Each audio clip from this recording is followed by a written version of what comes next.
Langsung saja kajian tasawuf pada malam hari ini kita melanjutkan dari bab kemarin. Kita masih berkecimpung di dalam yaitu menjelaskan yaitu masalah iman, pembagiannya iman. Iman sekarang yaitu iman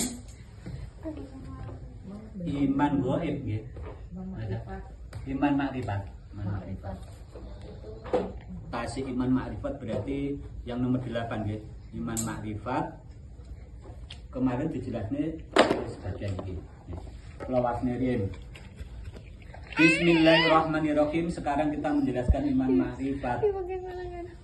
Yaitu dene yen wis ngerti ing artine lafaz al bismillah, wis ngerti isi-isine siji-sijine hurufe lafaz al bismillah, iku banjur ngerti ing sejatine Allah, lan ngerti ing sejatine ngalam saisine, lan ngerti sejatine dat, lan ngerti sejatine sifat, lan ngerti sejatine asma, lan ngerti sejatine af'al, lan ngerti sejatine pangeran, lan ngerti sejatine kawula, lan ngerti sejatine Gusti, lan ngerti sejatine kawula, lan banjur ngerti sejatine kang nyembah, lan ngerti sejatine kang disembah, lan ngerti sejatine kang urip, lan ngerti sejatine kang mati,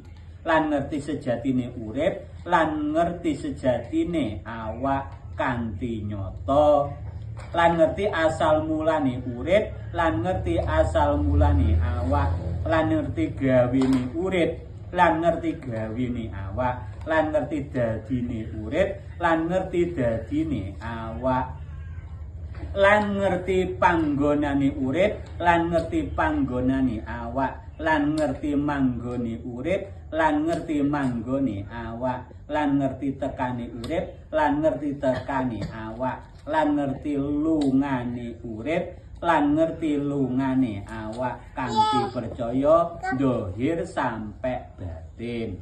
Iya kaya mengkono iku kang den arani iman makrifat, lan iya kaya mengkono iku imane wong ahli makrifat, lan iya kaya mengkono iku imane wong arifin, lan iya kaya mengkono iku imane para nabi,